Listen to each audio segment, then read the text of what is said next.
पक्षियों के साथ समय बिता रहा था। तभी एक सैनिक आता है।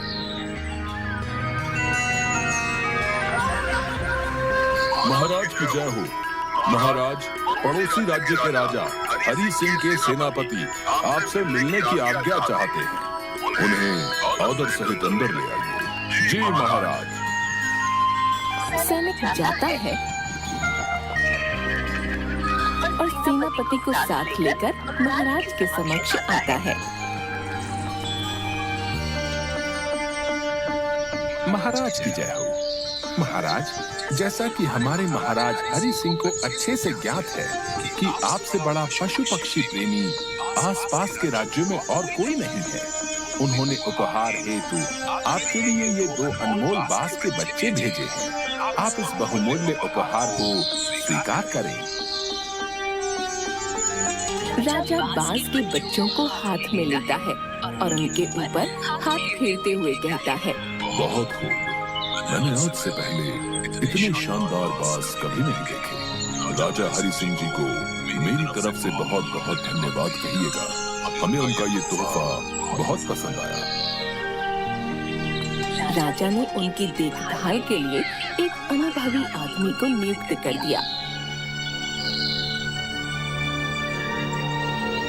जब कुछ महीने बीत गए तो राजा ने बाजों को देखने का मन बनाया।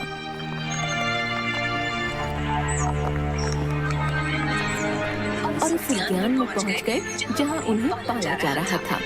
राजा ने देखा कि दोनों बाज काफी बड़े हो चुके थे और अब पहले से भी शानदार लग रहे थे। वाह, बहुत अच्छे। आज मैं इनका नाम रखूंगा। एक का नाम बादल और दूसरे का नाम पवन है। आज से तुम इन दोनों को इन्हीं नामों से प्रशिक्षित करोगे। जी महाराज, जैसा आप कहें। इसके बाद महाराज कुछ समय पक्षियों के साथ बिताकर वापस महल आ गए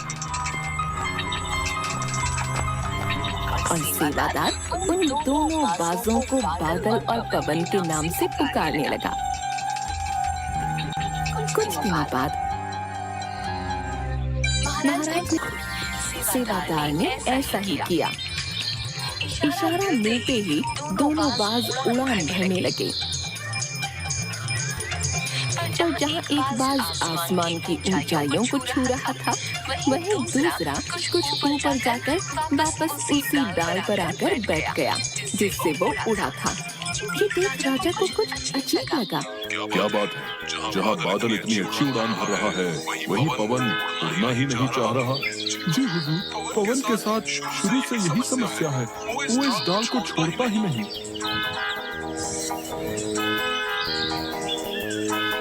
राजा को दोनों ही बाज प्रिय थे और वो पवन को भी इसी तरह उड़ता देखना चाहते थे।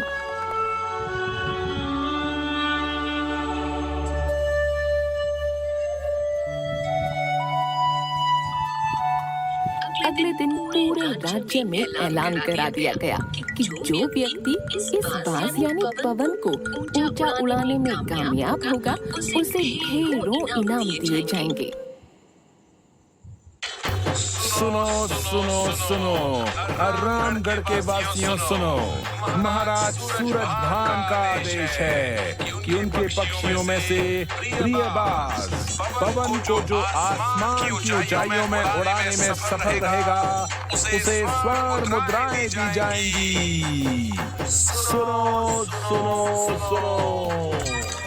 फिर क्या था, एक से एक विद्वान आए और पवन को उड़ाने का प्रयास करने लगे।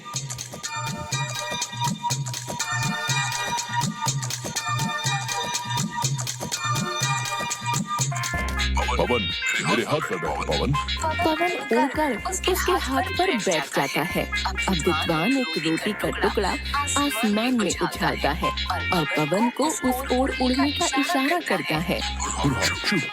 देखा महाराज, पवन उड़ रहा है। अरे ये क्या, ये वापस कहाँ आ रहा है?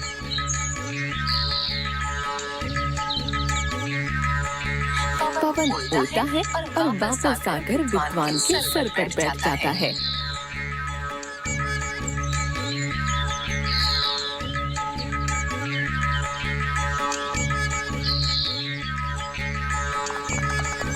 विद्वान शर्मिंदा होकर चला जाता है।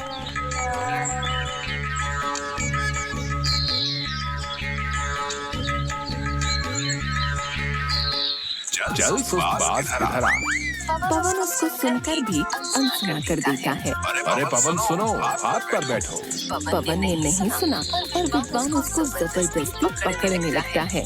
तभी पवन उसको हाथ में काट कर सेवादार के पास चला जाता है। दूसरा विद्वान भी नाकाम रहता है, पर हफ्तों बीत जाने के बाद भी बाज का वही हाल था।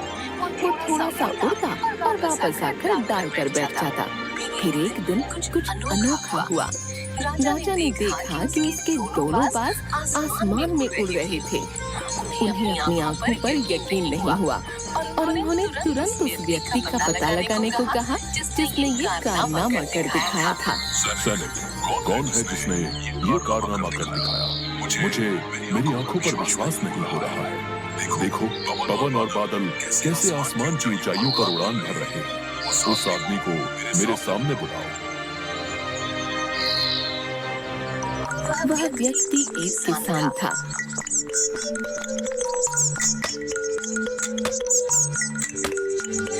अगले दिन वह दरबार में हाजिर हुआ।